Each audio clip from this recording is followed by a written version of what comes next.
भद्रं कर्णेभिः शृणुयाम देवा भद्रं पश्येमाक्षभिर्यजत्राः स्थिरैरङ्गैस्तुष्टुवपुंसस्तनुभिर्व्यसेम देवहितं जदायुः यो ब्रह्माणं विदधाति पूर्वम् यो वै वेदांश्च प्रणोति तस्मै तं हदेवम् आत्मबुद्धिप्रकाशम् मुमुक्षुर्वै शरणमहं प्रपद्ये श्रीशैलेशदया पात्रं धीभक्त्यादिगुणार्णवम् यतीन्द्रप्रवणं वन्दे रम्यजामातरम् लक्ष्मीनाथसमारम्भां नाथयामुनमध्यमाम् अस्मदाचार्यपर्यन्तां वन्दे गुरुपरम्पराम् यो नित्यमच्युतपदाम्बुजयुग्मरुक्मा व्यामोहतस्थलितराणि तृणाय मेने अस्मद्गुरोर्भगवतोऽस्य दैकसिन्धोः रामानुजस्य चरणौ शरणं प्रपद्ये कौरिण्यान्वयरत्नभूतममलं रङ्गार्यसेवारतम् वन्द्यं वैष्णववंशपद्मविपिने सूर्यन्नवं पावनम् विद्वत्श्रीशुकदेवपादयुगलं भोजैकभोग्यं परम् वन्दे श्रीपरमं पराङ्कुशगुरुं वेदान्ततत्त्वप्रदम्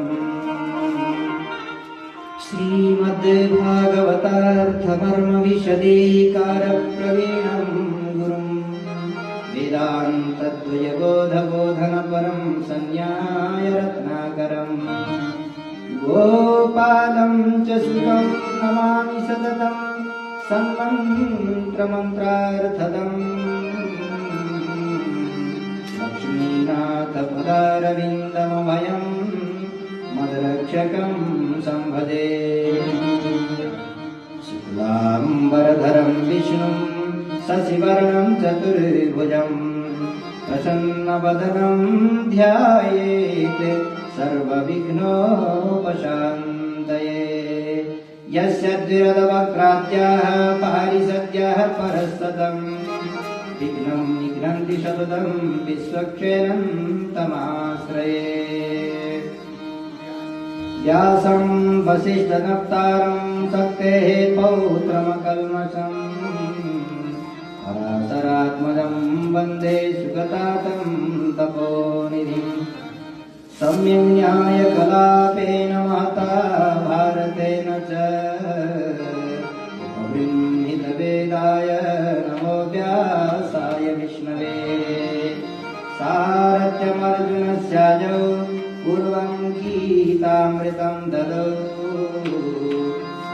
त्रयोपकाराय तस्मै कृष्णात्मने नमः करकमलनिदर्शितात्ममुद्रः परिकलितोन्नतबर्हिबर्हचूडः इतरकरगृहीतवेत्रतोत्रो मम हृदि सन्निधिमातनोतु शौरिः अग्रे कृत्वा कमविचरणं जाननैकेन तिष्ठन् पश्चात्पार्थं प्रणयसदृशा चक्षुषा वीक्षमाणः सब्दीतोत्रं करसरसिजे दक्षिणे ज्ञानमुद्राम् आविभ्राणो प्रथमदिवसं पातु नः सूतवेशः कृष्णं कमलपत्राक्षं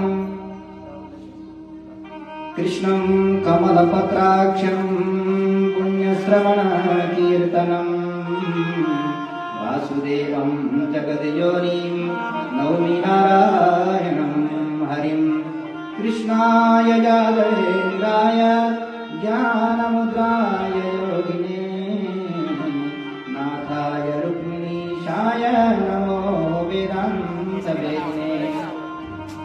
ज्ञानानन्दमयं देवं निर्मलं स्फटिकाकृतिम् आधारं सर्वविद्यानां हयग्रीवमुपास्महे सच्चिदानन्दरूपाय विश्वोत्पत्त्यादिहेतवे तापत्रयविनाशाय श्रीकृष्णाय वयं नमः। यं प्रव्रजन्तमनुपेतमपेतकृत्यं द्वैपायनो विरहकातर आजुहाव पुत्रेति तन्मयतया तरवो विनेदुः तं सर्वभूतहृदयं मुनिमानतोऽस्मि। नारायणं नमस्कृत्य नरं चैव नरोत्तमं देवीं सरस्वतीं व्यासं ततो जयमुदीरयेत्। देवीं सरस्वतीं व्यासं ततो जयमुदीरयेत्। जय जय श्री राधा रमण जय जय नवल किशोर जय गोपी चित्तचोर प्रभु जय जय माखन चोर। राधे गोविंद गोविंद गोपाल। सभी लोग अपने अपने कमर को सीधा करते हुए और कंधा को भी सीधा करते हुए भगवान का ध्यान करते हुए राधे गोविंद गोविंद गोपाल। राधे गोविंद गोविंद गोपाल। गोविंद गोविंद गोपाल।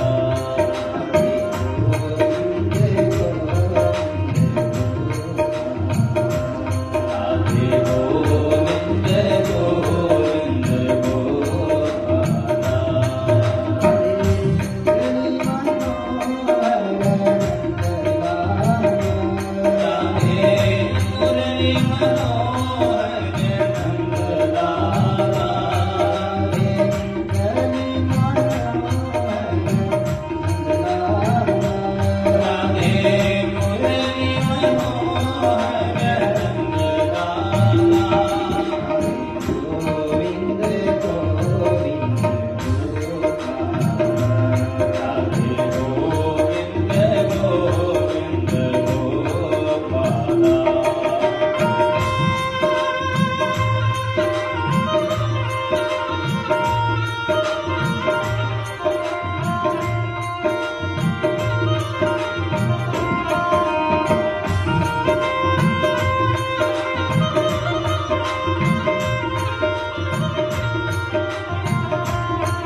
गोपाल भगवान की जय। बोल बांके बिहारी लाल की जय। बोलो बद्री विशाल भगवान की जय। बोलो केदारनाथ भगवान की जय। बोल गंगा मैया की जय। बोल श्री मुक्ति नारायण भगवान की जय। बोलो सालग्राम भगवान की जय। बोलो श्री लक्ष्मी वेंकटेश्वर भगवान की जय। बोलो गोला रंगनाथ भगवान की जय। बोलो अंडाल गोला महारानी की जय। बोलो द्वारकाधीश भगवान की जय। बोलो अयोध्यानाथ भगवान की जय। बोलो सीता रामचंद्र भगवान की जय। बोलो जनकपुर धाम की जय। बोलो जानकी महारानी की जय। बोलो सत्य सनातन वैदिक धर्म की जय। बोलो श्री भाष्यकार जगत गुरु रामानुजाचार्य स्वामी जी महाराज की जय। धनुर्मास महोत्सव की जय। जय श्रीमन नारायण।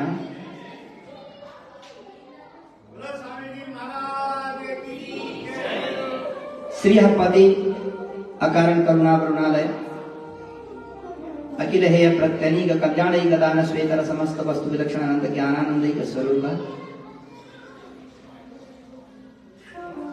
अखिलांड कोटि ब्रह्मांड नायक परात्पर पुराण पुरुषोत्तम भगवान श्री वाल्मीकुंदलाल की वाङ्मयी प्रतिमूर्ति श्रीमद् भागवत महापुराण एवं मंडप में आवाहित सभी देवगण सहित भगवान श्रीमन नारायण प्रभु के युगल चरणों में साष्टांग प्रणाम करते हुए भगवत पादारविंद से प्रवाहित माँ गंगा जी के चरणों में कोटि कोटि साष्टांग प्रणाम करते हुए भागवती भागीरथी में नमन करते हुए आप सभी यजमान लोगों का मुख्य मुख्य नाम अभी इस समय लेना चाहेंगे। प्रायः आंध्र प्रदेश से पधारे हुए हैं। अभी वर्तमान अवस्था में तेलंगाना भी बोला जाता है। हैदराबाद या उसके आसपास के क्षेत्र से पधारे हुए सभी आप यजमानों का हार्दिक मंगलमय अभिनंदन करते हैं, जिनमें मुख्य मुख्य यजमानों का नाम है श्रीमान पुरुषोत्तम करवा जी। एक बार आप हाथ उठाएंगे, खड़ा करेंगे तो सभी लोगों को पता भी चलेगा। इसी तरह है श्रीमान दामोदर दूत जी।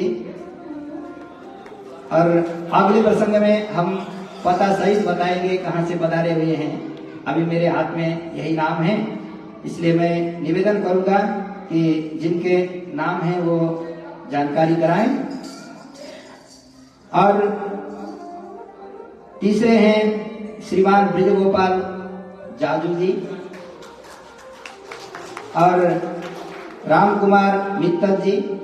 इसी तरह श्री गोविंद नारायण लाहौटी जी और लक्ष्मी नारायण बाहेती जी, श्रीमान गोवर्धन लाल जी सोनी जी, श्रीमान दिनेश जी मंत्री जी, श्रीमान नारायण दास गोयल जी, श्रीमान मदन मोहन दरक जी और श्री गोविंद नारायण बजाज जी, श्रीमान राम कुमार मेहता जी। ये सभी परिवार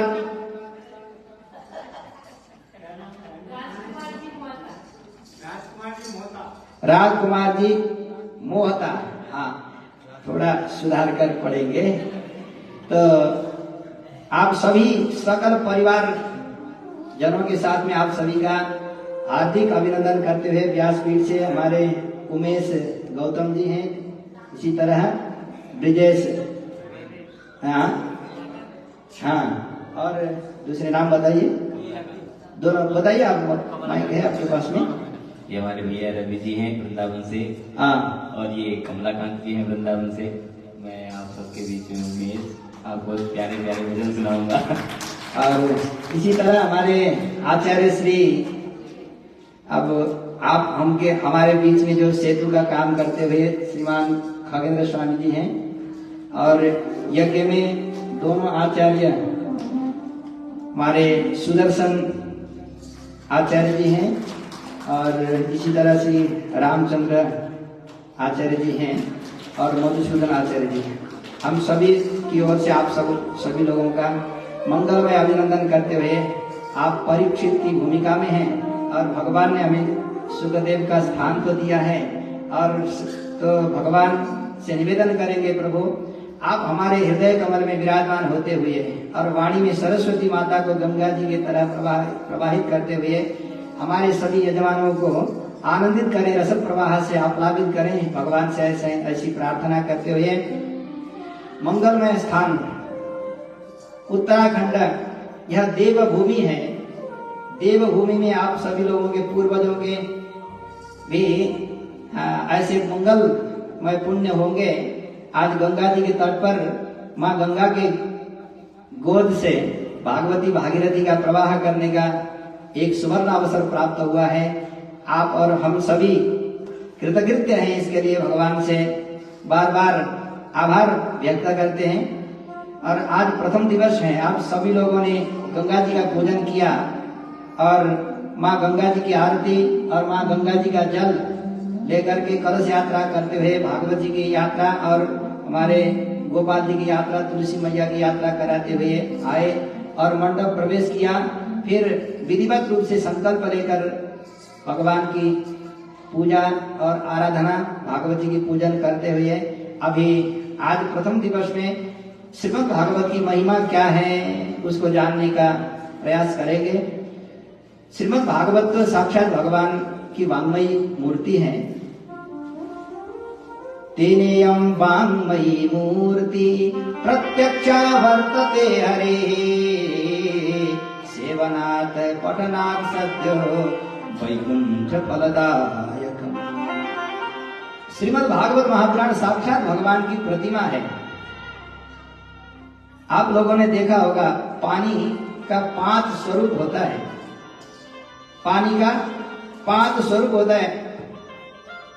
पानी का एक स्वरूप है जो हिमालय में आइस के रूप में, बर्फ के रूप में, जो हिमालय में तो बद्रीनाथ में, केदारनाथ में दर्शन करने के लिए जाते हैं तो वहां जल कैसा दिखाई देता है, पूरा सफेद सफेद, पूरा आइस के रूप में। और जल का दूसरा रूप है बहती हुई जो गंगा जी के रूप में हमें दर्शन देते हुए आनंदित करती हैं माँ गंगा जी। और पानी का तीसरा रूप है समुद्र, ये तो सभी लोग जानते हैं। और पानी का चौथा रूप होता है जो बादल है। और पानी का एक 5वां रूप भी है जो आजकल के साइंस पढ़े हुए छात्र होंगे, विद्यार्थी होंगे तो जानते हैं। पानी का 5वां रूप क्या है? यक्स और टू, है ना? है तो हाइड्रोजन और ऑक्सीजन जिसको बोलते हैं, और पानी का 5वां रूप है। तो पानी की मूर्ति बन सकती है। आपने कभी सुना होगा पानी से मूर्ति बनाया जा सकता है? बना सकते क्या? नहीं बना सकते। तो आपसे निवेदन करूंगा कि आप अब घर में जाकर के एक डाई, अच्छा डाई बनाइए। आपको जो अच्छा लगता हो वैसी आकृति उस डाई में होना चाहिए और उसमें जल भरिए, उसको ले जा के फ्रिज में रख दीजिए। पानी की मूर्ति होती कि नहीं? होती कि नहीं बोलिए? पानी से मूर्ति बना सकते हैं? अवश्य बना सकते हैं। पानी का एक रूप वो है जो हिमालय में निराकार रूप, मतलब निराकार रूप में है। और पानी के 5 रूप आपको बताए, और छठा रूप है जो आप डाई में डाल करके मूर्ति, आकृति गोपाल जी की बना सकते हैं, राम जी की बना सकते हैं और श्रीमन नारायण की मूर्ति बना करके। लेकिन उसको क्या करेंगे, बाहर निकालते ही फिर क्या हो जाता है, फ्रिज से बाहर निकालते ही वो फिर जल के रूप में परिणत हो जाता है। उसको गर्म करिए तो फिर वाष्प बनकर H2 बन करके उड़ जाएगा। तो भगवान भी कई तरह से विराजमान है। भगवान कहाँ है?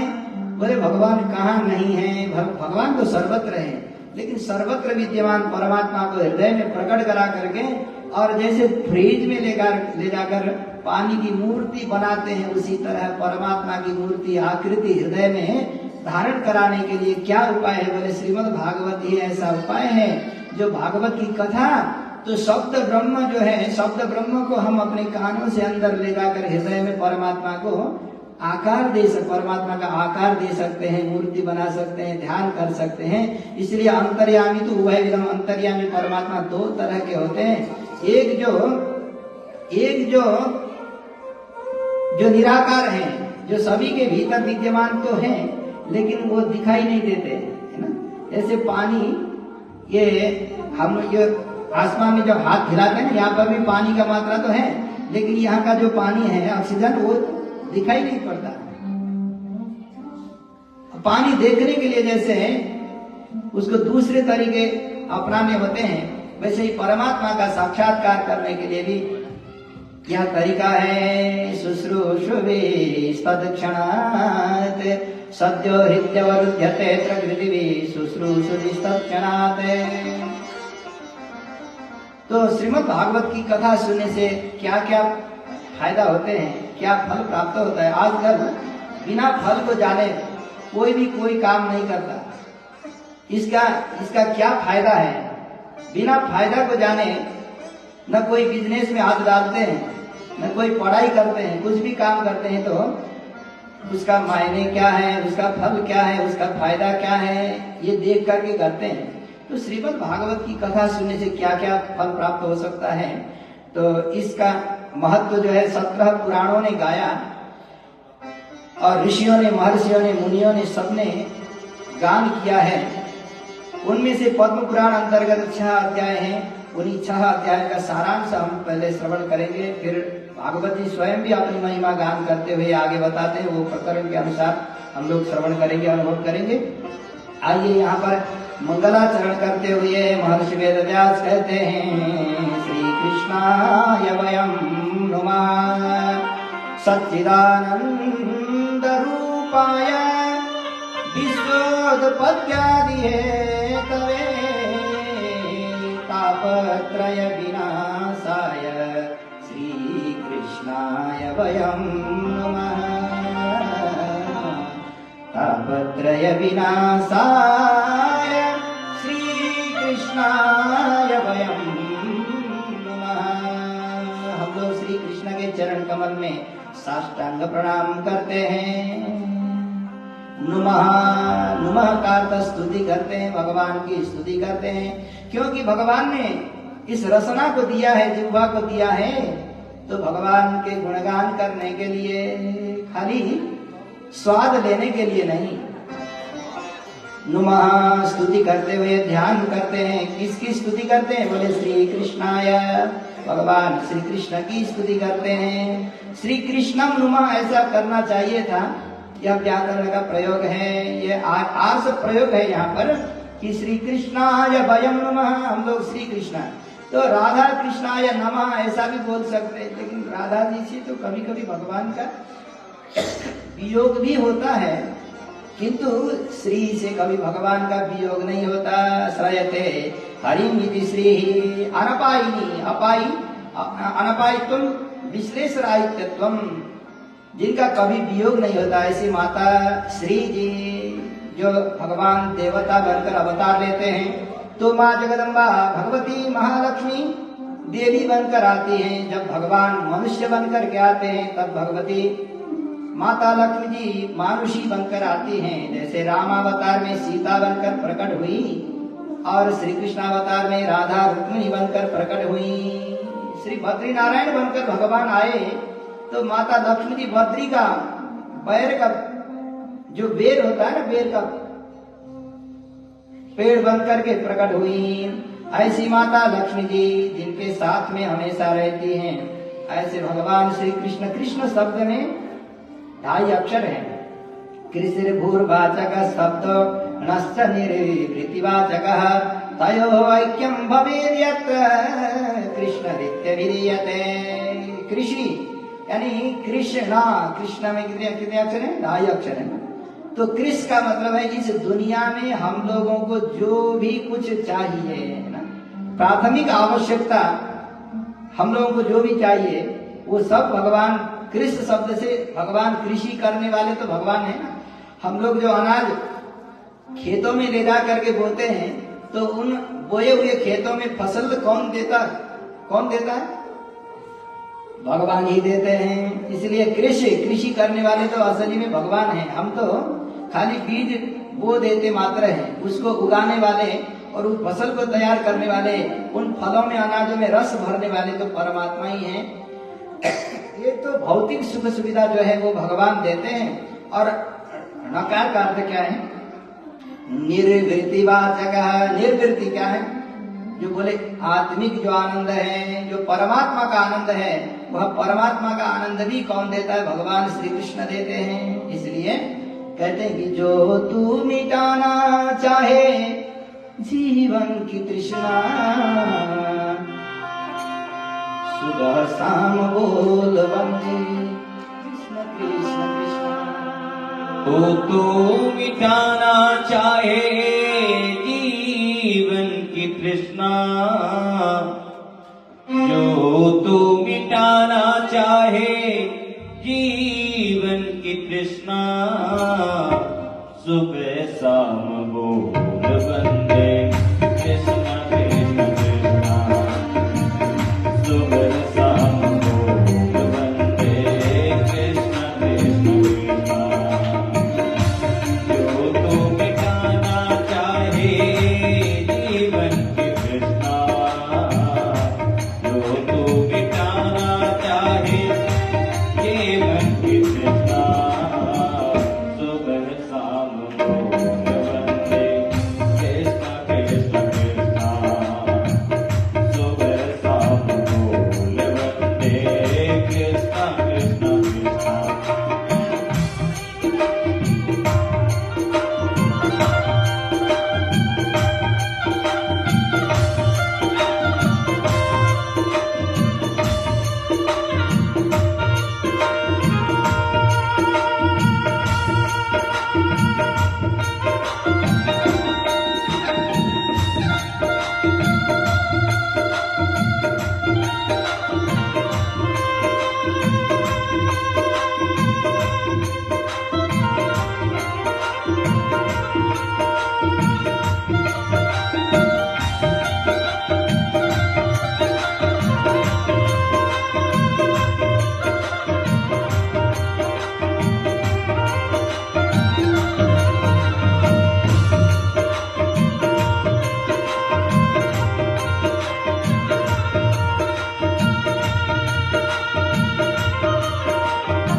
का डेरा, भूल जा जगत के वैभव, जगह है दुखों का डेरा, फिर काहे मारा,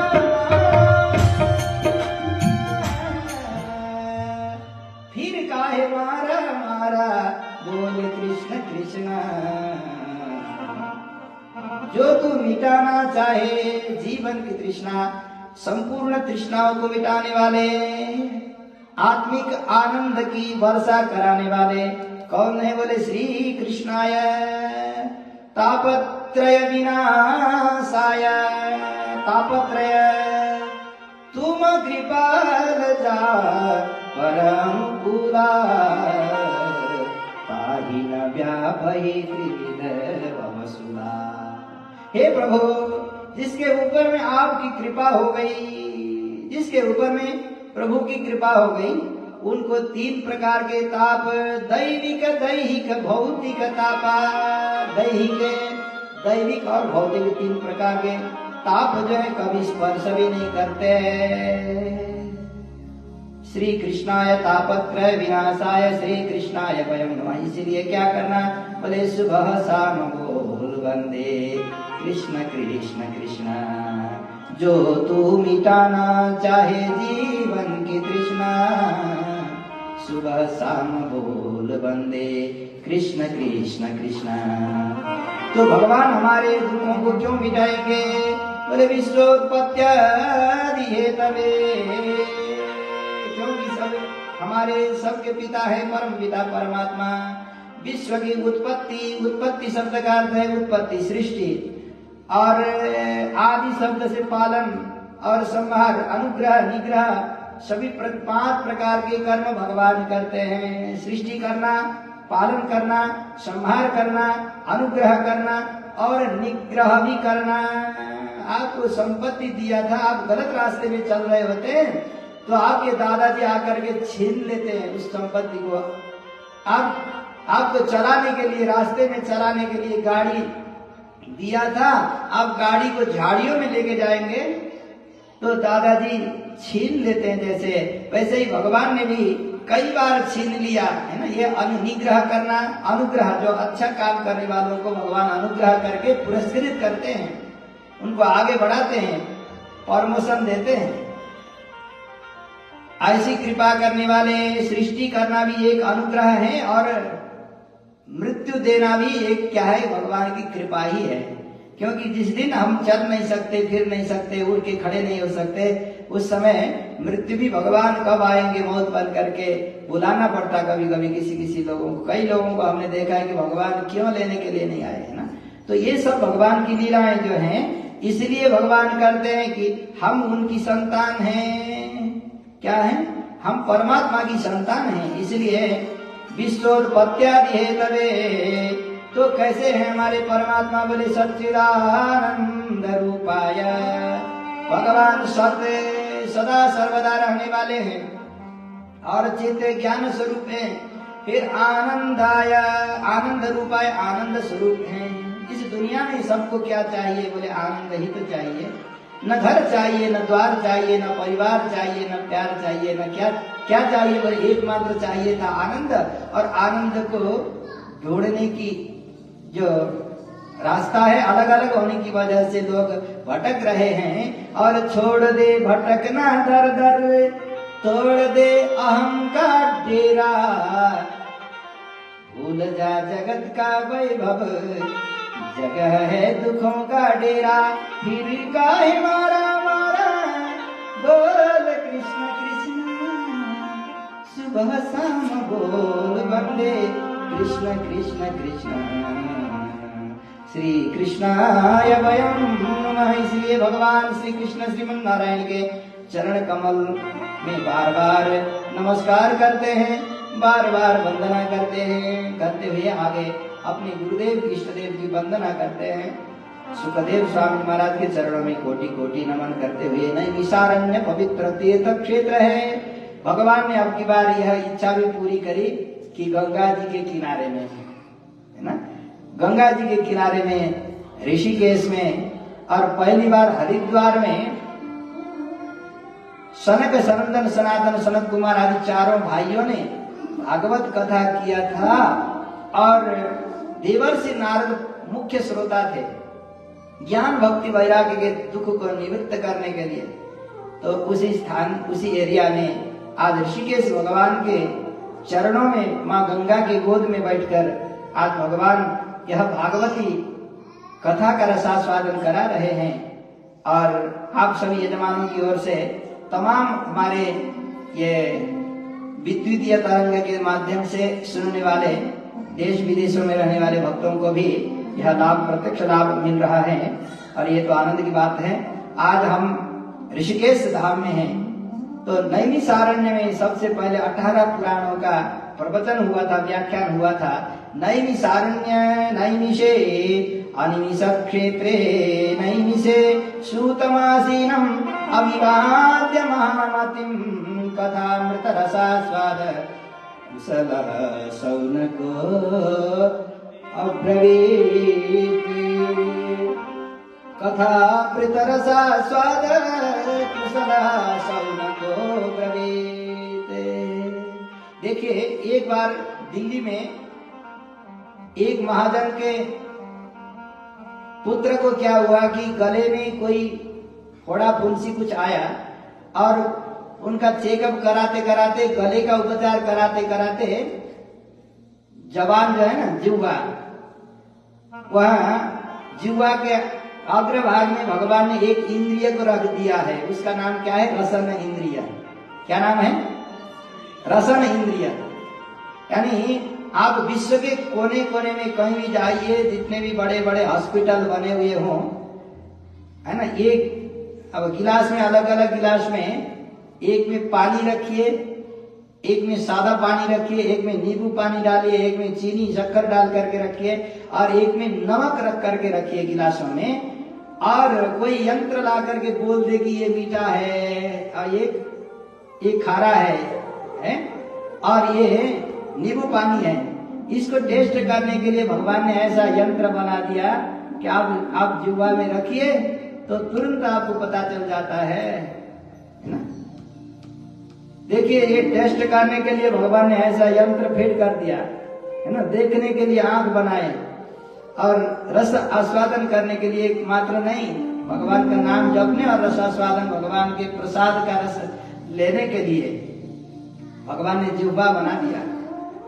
लेकिन वह इंद्रिय चला गया तो महाराज वो बोलते थे कि आप गुण खिलाओ या गोबर खिलाओ, हमको तो कोई पता ही नहीं चलता है ना। अगर जिह्वा, आंख निकल जाए तो हम देख नहीं पाते, कर्ण इंद्रिय जो है, श्रोत्र इंद्रिय निकल जाए तो सुन नहीं पाते, और जिह्वा रसन इंद्रिय निकल जाए तो हम क्या नहीं कर पाते?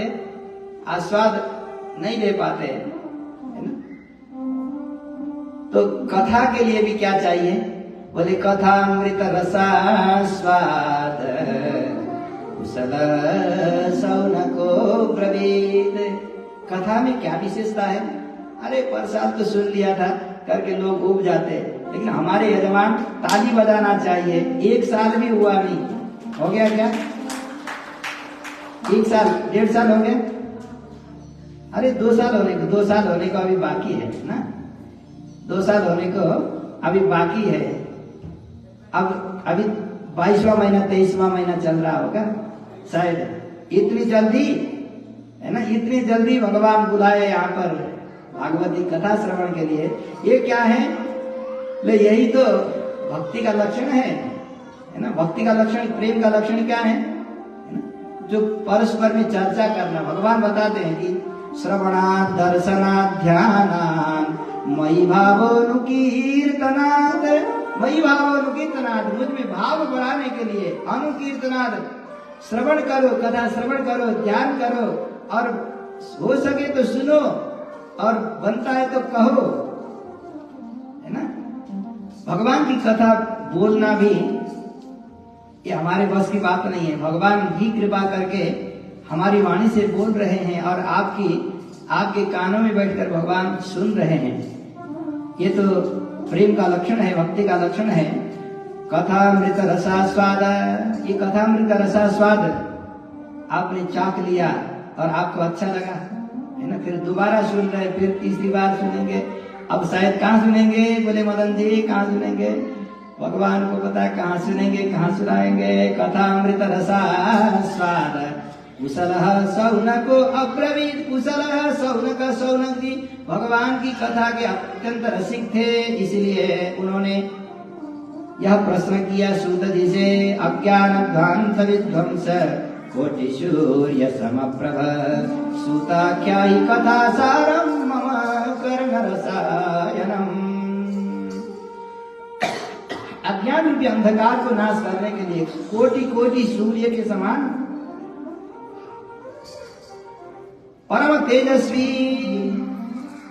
अंधकार दो तरह का होता है।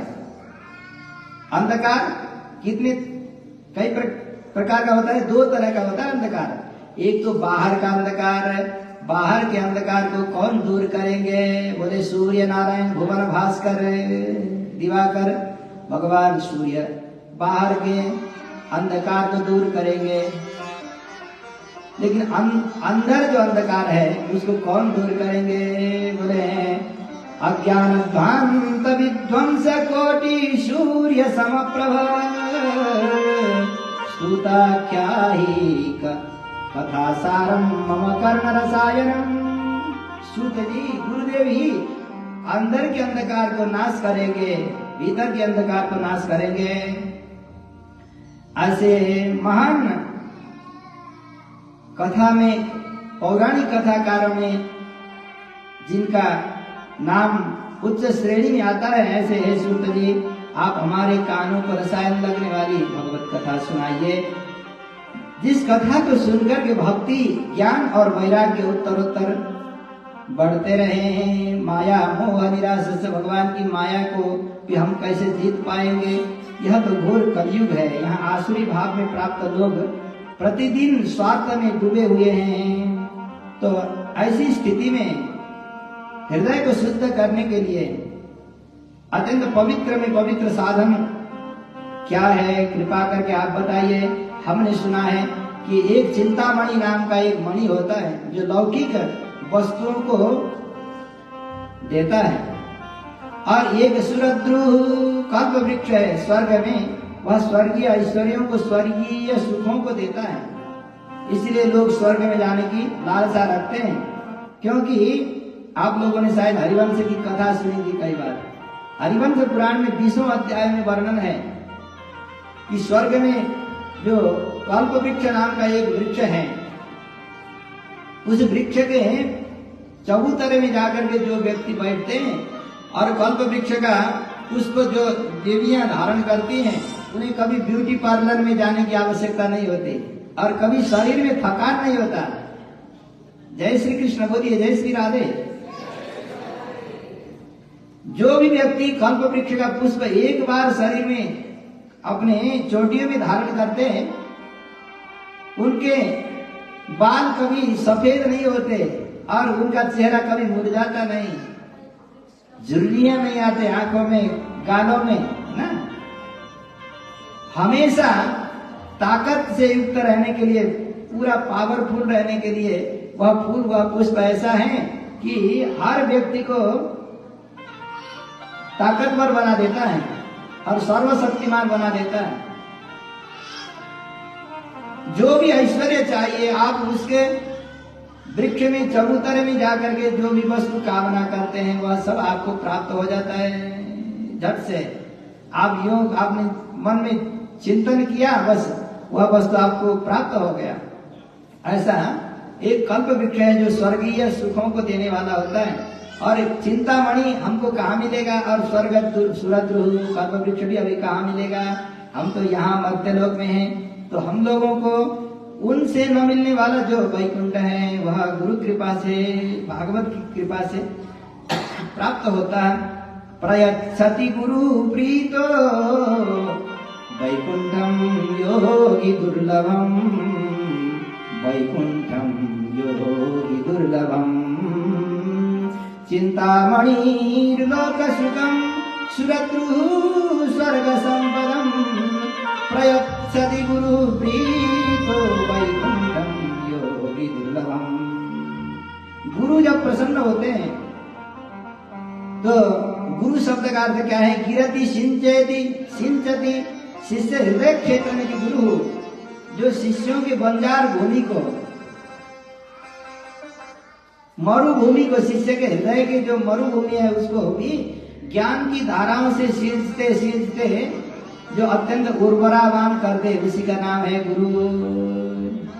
गिरते निगरते गिरति सिंचते शिष्य हृदय क्षेत्र विधि गुरु। गुशब्द अंधकार स्यात् रुशब्दस्तन् निरोधकः अंधकार निरोधित्वात् गुरुरित्य विधीयते। प्रयच्छति गुरु प्रीतो वैकुंठम योगी दुर्लभम, वैकुंठम योगी दुर्लभम। बड़े बड़े योगियों को भी, सिद्ध संत महात्माओं को भी दुर्लभ जो वैकुंठ है वह गुरु कृपा से प्राप्त होता है। वो गुरु कैसा होना, अब इसके विषय में तो हमारे वेदांत देशिकाचार्य स्वामी जी महाराज ने बहुत सुंदर गुरु खोजने के लिए गुरु को भी जानना पड़ेगा, पहचानना पड़ेगा कि कैसे लोगों को गुरु बनावे।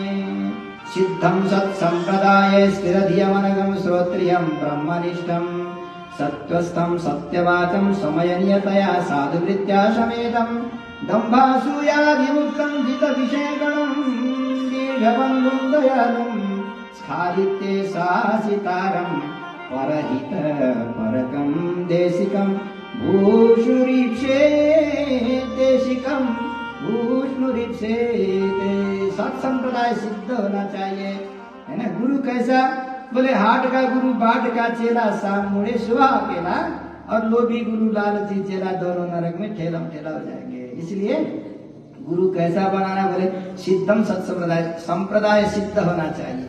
संप्रदाय बिना मंत्र, संप्रदाय बिना गुरु, संप्रदाय बिना नाम सर्वम भवति निष्पदम। शांडिल्य संहिता में महर्षि शांडिल्य बताते हैं कि संप्रदाय के बिना का मंत्र कोई काम का नहीं होता, संप्रदाय के बिना के गुरु भी काम के नहीं होते। संप्रदाय क्या है? बोले सम्यक प्रदीयते गुरु परंपराया ज्ञानविधि संप्रदाय, जो सम्यक प्रकार से लक्ष्मीनाथ समारंभाम नाथया मध्यमाम अस्मदाचार्य पर्यंताम वंदे गुरु परंपराम।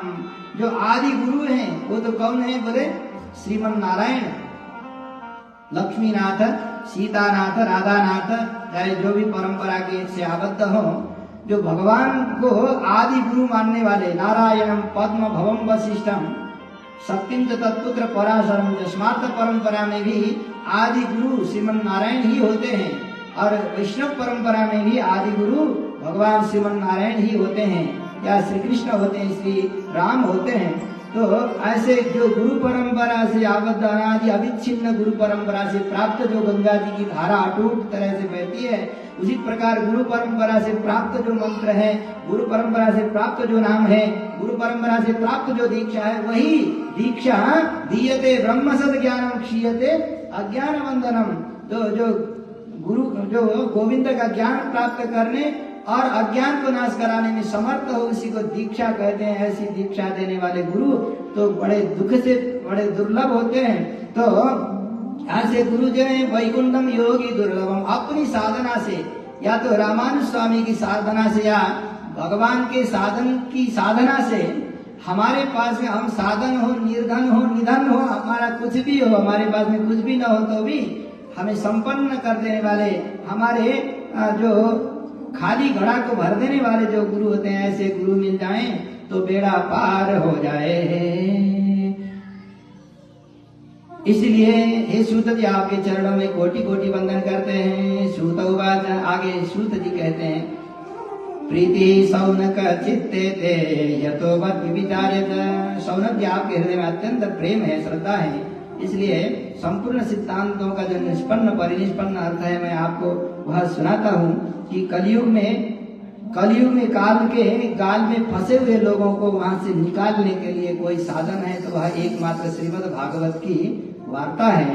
श्रीमद् भागवतम शास्त्रम कलौकीरेण वाचितम ये तस्मादपरं किंचिन्मनः शुद्धेन विद्यते जन्मांतरे भवेत् पुण्यम तदा भागवतम लभेत्। ये तस्मादपरं किंचिन मन शुद्धि, मन को शुद्धि करने के लिए तन को तो हम धोएंगे, साबुन से धोएंगे, पानी से धोएंगे, है ना, ना, साबुन से, खाली साबुन से धोएंगे, साबुन और पानी से धोएंगे, लेकिन मन को कैसे धोएंगे? बोले मन को धोने के लिए तो ज्ञान गंगा ही ऐसी गंगा है। गंगा दो तरह से बहती है, एक तो भगवान के चरणों से निकल के गोमुख से आती हुई, कहां से निकलती है गंगा जी?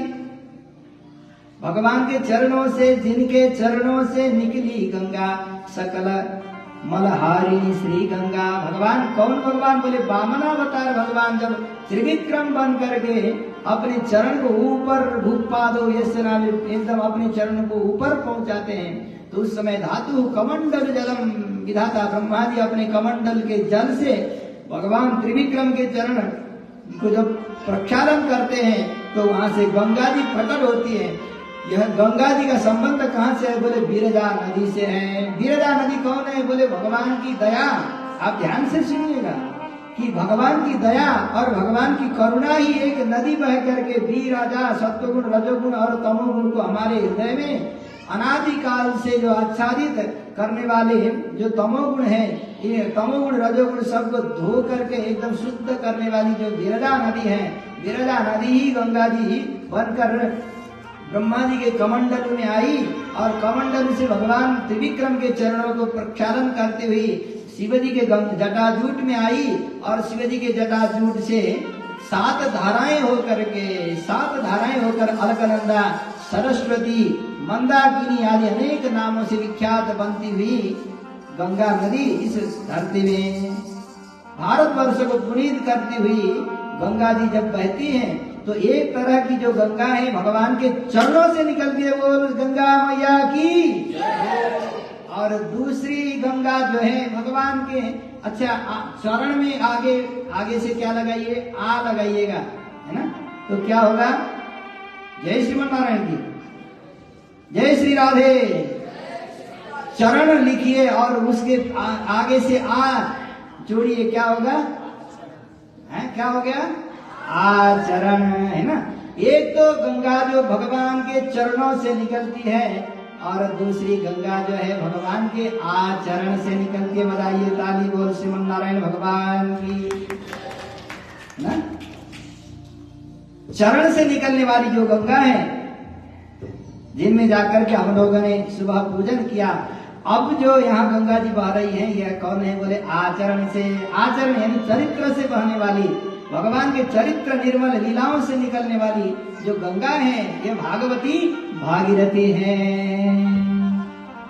ये तस्माद परम किंचिन मनः शुद्धे, हम तन को धोएंगे चरण से निकली हुई गंगा में और मन को धोएंगे श्रीमद् भागवती भागीरथी गंगा में। भगवत चरण, भगवत आचरण, भगवत चरित्र को सुन करके धोएंगे।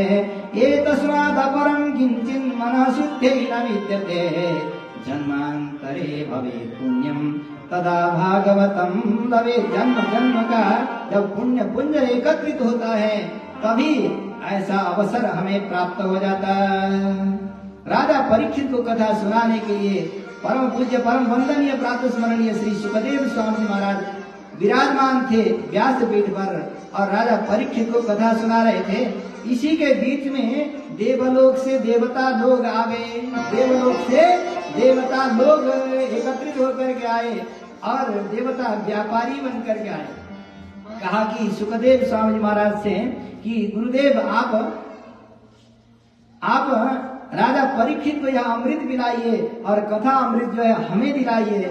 और सुखदेव स्वामी महाराज ने हंसते हुए उनको उड़ा दिया, कुछ उत्तर नहीं दिया। क्यों? बोले कि कहाँ का काच और कहाँ मणि, क्व काच क्व मणिर्महान् ब्रह्मरात विचार्यैवं तदा देवान् जहासः। देखिए, भगवान से हम काम छोड़ नहीं सकते, क्रोध छोड़ नहीं सकते। कभी किसी ने क्रोध को त्यागा है क्या? किसी ने क्रोध को जीता? अब उनको गुस्सा कितनी आती है ना? काम कोई जीत नहीं सकता। जब तक जीवन है, जिंदगी है, तब तक काम को जीत नहीं सकते, क्रोध को जीत नहीं सकते, लोभ को भी जीत नहीं सकते। लोभ को छोड़ सकते क्या? एक खाली कहने के लिए, उपदेश देने के लिए बड़े बड़े संत महंत महात्मा लोग बताते हैं कि देखो, हाँ, काम नहीं करना, कामना को त्यागना चाहिए, क्रोध को त्यागना चाहिए और वासना को त्यागना चाहिए। और क्या करना चाहिए? जो तुम्हारे पास में वो सब यहाँ भेंटिज करके जाओ और वो हमें चाहिए, है ना। तो ऐसा बोलने मात्र से तो नहीं होगा ना। किसी ने घर को त्यागा होगा, लेकिन ये बड़े बड़े आश्रमों में जो स्वामी लोग रहते हैं ना, तो वासना से सर्वदा मुक्त होना तो मुश्किल है। लेकिन ये काम तो मत करना, भगवान से छल मत करना। बोलो भक्तवत्सल भगवान की, बोल श्रीमन नारायण भगवान की।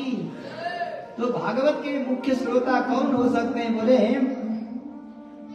निर्मत्सराणाम सताम, मात्सर्य नाम का दोष न हो और भगवान से छल कपट न हो, बस बाकी काम चलता, क्रोध भी चलता, भगवान के लिए सब उपहार बन जाते हैं अपने चरण में आए हुए भक्तों का। भगवान जैसे गंगा जी में कोई छोटे मोटे नाला मिल जाए तो भी गंगा जी अपवित्र नहीं होती, है ना। नहीं मिलाना चाहिए, मिलाने वालों को दोष लगता अलग बात है, लेकिन गंगा जी की गुणवत्ता जो है कभी कम नहीं होती। ऐसे ही भगवान के चरणों में तुम चाहे जैसे भी आचरण के लोग हो, कपट मत करो, छल मत करो, बस बाकी काम क्रोध आदि सब चलता है। तो देवताओं ने क्या किया कि छल किया। सुखदेव स्वामी महाराज से आकर के कहा कि आप हमें अमृत पिलाइए, कथा अमृत पिलाइए, हम इनको यह स्वर्ग का अमृत पिलाएंगे। तो सुखदेव स्वामी महाराज ने नहीं दिया और निराश होकर के देवता चले गए। राजा परीक्षित ने 7 दिन कथा सुनी तो राजा परीक्षित मुक्त हो गए। अब उसी दिन से ब्रह्मा जी ने यह निश्चय किया कि अपने मन के तराजू में सारे साधनों को एक ओर और भागवत की गरिमा को एक ओर रखा। तो भागवत की गरिमा जो है जमीन में और बाकी सब आसमान में पहुंच गए। इसका मतलब कि भागवत भगवान का स्वरूप है। अब ब्रह्म संहितम आगे कहते हैं कि पुराणम ब्रह्म श्रीमद् भागवतम प्रोक्तम पुराणम ब्रह्म संहितम। एक तरफ भगवान श्रीमन नारायण, एक तरफ भागवत की गरिमा रखेंगे तभी भागवत की गरिमा बराबर हो सकती है। बाकी किसी साधनों से भागवत की तुलना नहीं हो सकती। तो ब्रह्मा जी ने भी यह निश्चय किया। तो ऐसा जो अद्भुत प्रसंग है, तो इसको सबसे पहले देवर्षि नारद जी ने सनकादियों से सुना था। यद्यपि इसके पहले भी देवर्षि नारद ने सुना। तो एक बार देवर्षि नारद भागते हुए बद्रिकाश्रम में चले जा रहे थे। सनक, सनंदन, सनातन, सनत कुमार चारों भाइयों ने पूछा कि आप कहां से ऐसे दौड़े दौड़े भागे भागे जा रहे हो? हमें भी तो सुनाइए, क्या है आपकी आपत्ति और क्या है आपका कष्ट, हम भी निवारण करने के लिए कुछ प्रयास करेंगे। तो देवर्षि नारद जी ने बताया कि धरती माता अत्यंत पवित्र है। ऐसा करके हम बहुत जगह घूमते घूमते गए, लेकिन कहीं भी आज कलयुग ऐसा व्याप्त हो गया है कि सत्य कहीं नहीं है, तपस्या कहीं भी नहीं है, सब आडंबर में दुनिया भर गई है।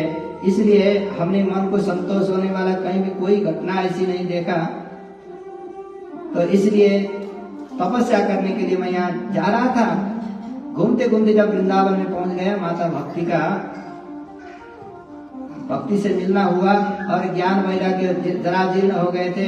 उनके कष्ट को निवारण करने के लिए हमने प्रयास किया, कोई फल नहीं हुआ। तो अब तपस्या करेंगे ऐसा समझ करके हम यहाँ आए थे। आप लोगों से मिलना हुआ। कृपा करके आप बताइए कि हमें क्या करना चाहिए ज्ञान भक्ति वैराग्य को स्थापित करने के लिए। सनकादियों ने बताया, आप जानते हुए भी आप अनजान जैसे बन रहे हैं, आप निश्चिंत रहिए। भक्ति ज्ञान वैराग्य को स्थापित करने के लिए तो श्रीमद् भागवत की चर्चा ही है। और ये कहाँ करना? बोले हरिद्वार में गंगा सागर, गंगा द्वार समीपेतु तटम आनंद नामकम। गंगा द्वार में, हरिद्वार में आनंद नाम का जो तट है, सुंदर तट, जहाँ अनेक प्रकार के ऋषि मुनि महर्षि लोग भी विराजमान हैं और जहाँ आकर के आनंद से कथा श्रवण का लाभ लेंगे। आप वहीं आप भागवत का आयोजन करें और हम सब आएंगे, वहाँ सभी लोग भी आएंगे। और यह बात में कानों में फैल गई तो सारे देवलोक से, भूलोक से और सभी दिशाओं से, 10 दिशाओं से कथा सुनने के लिए लोग आ गए। और उसमें से जो गृहस्थ थे, गृहस्थ लोग अपने परिवार को लेकर के आए, पूरा अपनी गठरी को ढोते हुए और इधर से उधर टहलते हुए सहपुत्र शिष्या, सहपुत्र जिनके पुत्र थे उन्होंने अपने पुत्र को और अपनी पत्नी को साथ में ले आए, और जो सन्यासी थे वो अपने शिष्यों को साथ में लेकर के आए।